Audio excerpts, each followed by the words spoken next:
Bonsoir tout le monde, je souhaite que vous soyez tous en forme et en très bonne santé. C'est Dr Asma Amdouni, je suis médecin généraliste marocaine et comédienne amatrice. Donc aujourd'hui on va parler de la protection des enfants et on va insister sur le sujet de l'inceste. Donc pour expliquer aux gens l'inceste c'est quoi? C'est abuser d'un enfant, c'est une trahison de la confiance, c'est de l'infidélité familiale, c'est un choc, c'est le dégoût.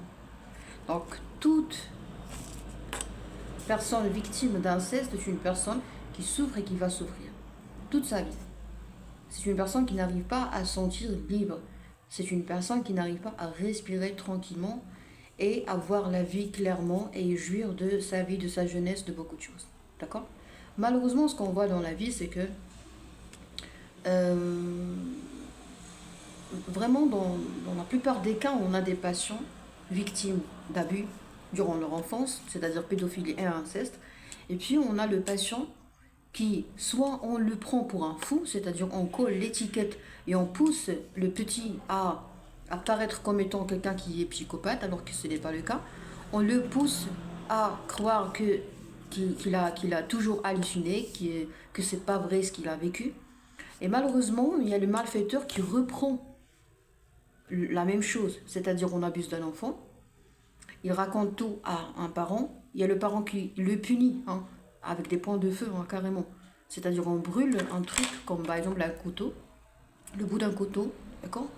Et on fait des coups de fou, des coups de feu, on brûle l'enfant.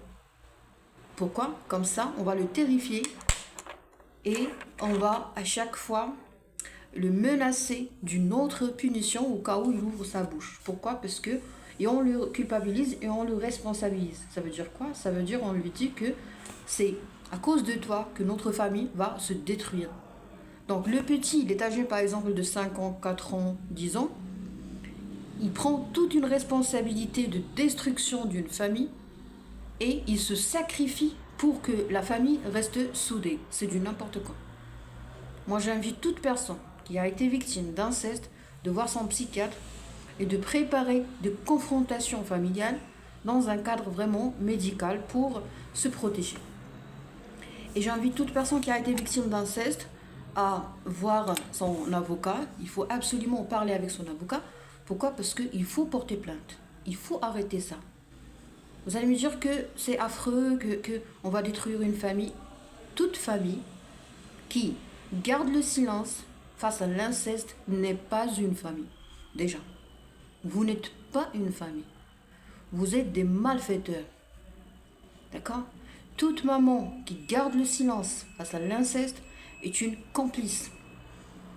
Vous êtes un malfaiteur. Vous êtes tous des criminels. Vous avez fermé votre bouche face à un crime qui est affreux et dont les cicatrices vont vraiment durer très longtemps.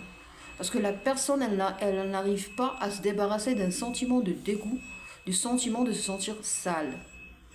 Une personne qui a été victime d'abus est une personne qui ne peut pas parler de ce sujet, est une personne qui ne peut pas respirer tranquillement. Par exemple, quand on traite les gens qui sont accros à l'alcool, ou les gens qui sont toxicomanes carrément, ou les gens qui ont des comportements bizarres, d'accord.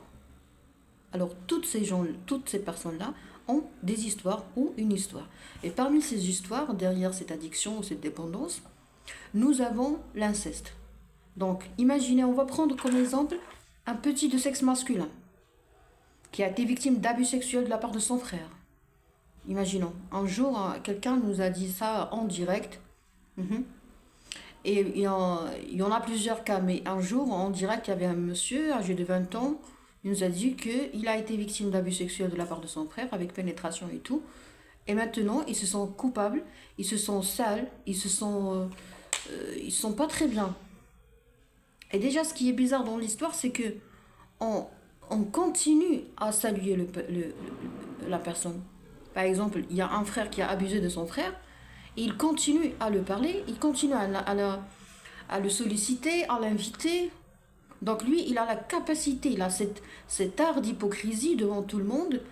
Et la victime, il ne peut pas parler. Il a honte, il a peur de lui, parce qu'il a peur de se venger. Donc imaginez, je ne sais pas si vous pouvez vous rendre compte de la gravité de de ce feu qu'il a dans le cœur, de cette colère refoulée, qui un jour risque de s'éclater. Donc les victimes d'inceste, un jour, ils vont s'éclater, et les pauvres, ils peuvent même commettre des crimes. Donc je pense que c'est très important de protéger les enfants avant que ça arrive, parce que c'est un sacré dilemme. Hein. Il ne peut pas porter plainte contre un frère ou un parent ou un oncle ou un cousin. Il y a un des parents qui lui demande de se taire. Et le pire, c'est que, pourquoi on a des maladies? C'est parce que il y a des parents qui disent à leurs enfants que c'est pas vrai. Imaginez, toi, on a abusé de toi. Il y a quelqu'un de la famille qui a abusé de toi. Et il y a le parent qui vous dit, ou les parents qui vous disent, non, c'est pas vrai.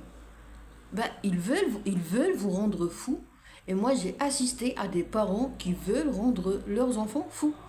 Et après la découverte de la vérité, qu'est-ce qu'on fait? Eh ben, après l'intervention de la police ou de la gendarmerie, du procureur et tout, et quand on démontre, quand on vraiment prouve qu'il a été victime d'abus et d'inceste, alors à ce moment-là, il y a les parents qui disent, bah oui, docteur, oui, oui, il avait raison, oui, il a vécu ça, mais nous, on voulait juste éviter la destruction familiale, éviter les vengeances, éviter les meurtres, éviter je sais pas moi.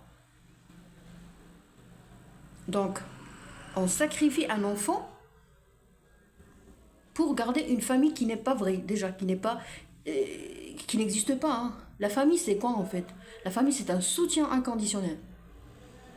Bah, moi, par exemple, s'il y a quelqu'un qui me viole, il y a ma famille qui va m'aider, qui va me soutenir. Bah, imaginons un petit qui a été violé, et quand il recourt à ses parents, alors que lui, il est dépendant sur le plan financier, dépendant sur le plan affectif, dépendant sur le plan intellectuel, il ne sait pas comment porter plainte, il ne sait pas comment recourir à un procureur, il ne sait rien faire le petit, il est âgé de 4 ou 5 ans, et quand il recourt aux gens qui normalement devraient lui accorder le soutien et la protection nécessaires, ben, qu'est-ce qu'on fait? On lui dit que non, c'est pas vrai ce que tu as vécu. Vous n'êtes pas des parents, vous êtes des criminels. Les parents criminels sont les parents qui disent à leurs enfants victimes d'abus, tais-toi, c'est pas vrai ce que tu racontes, tais-toi, tu te trompes, il n'a pas abusé de toi. Donc, dans notre tête, dans notre mémoire, dans notre cerveau, dans notre zone d'ombre et dans notre mémoire profonde, on sait qu'on a vécu un abus. D'accord? Le petit, il sait qu'il a vécu un abus. Donc, quand vous dites à votre enfant que c'est pas vrai ce qu'il a vécu, lui, il va même commencer à croire qu'il est fou. Il peut devenir fou. Il peut vraiment commencer à perdre les pédales, carrément. Donc, vous n'êtes pas des parents, hein, vous êtes des criminels. Moi, vraiment, je certifie que vous êtes des criminels hein, sur le plan médical. Sur le plan juridique, je ne sais pas comment on nomme ça parce que je ne suis pas avocate et je ne suis pas juge. Mais sur le plan médical, vous êtes un criminel. Vous êtes des criminels. Et je pense que la loi, vraiment, elle doit absolument réétudier ce type de crime qui ne sera jamais, qui est méconnu déjà et qui ne sera jamais découvert hein, si on ne creuse pas. Il faut creuser. Parce qu'un enfant, au stade enfant, il ne peut pas parler. Donc au stade enfant, il y a le juge qui sait pas ce qui se passe dans les foyers. Au stade adulte, le petit, il a honte, il a peur, on le responsabilise, on le culpabilise. Il se sent coupable avant même de penser à porter plainte. Et qu'est-ce qu'il fait, le pauvre? Il se sacrifie, il perd toute sa vie, il continue à se sentir sale et dégoûté de sa part même. Pourquoi? Parce que les parents sont incapables de protéger les enfants. Donc moi, je pense que les parents malades n'ont pas le droit de get married, n'ont pas le droit de se marier. Vous êtes malade, vous ne vous mariez pas. Vous avez de l'addiction, de la dépendance, vous êtes alcoolique, vous êtes toxicomane, vous consommez quelque chose qui fait child mind, alors là, il ne faut pas se marier parce que vous n'êtes pas capable de protéger vos enfants. Vous perdez la raison de temps à autre? Non, pas d'enfant. Pas de cerveau qui fonctionne très bien, pas d'enfant. Parce que il se peut que vous-même, vous soyez le malfaiteur. Il y a des gens victimes d'abus sexuels de la part de leurs parents parce qu'une fois on boit de l'alcool, on perd la raison. D'accord? Permettez-moi d'avoir une idée sur vos commentaires par rapport à ça. Et je souhaite tout le bonheur à tous les enfants.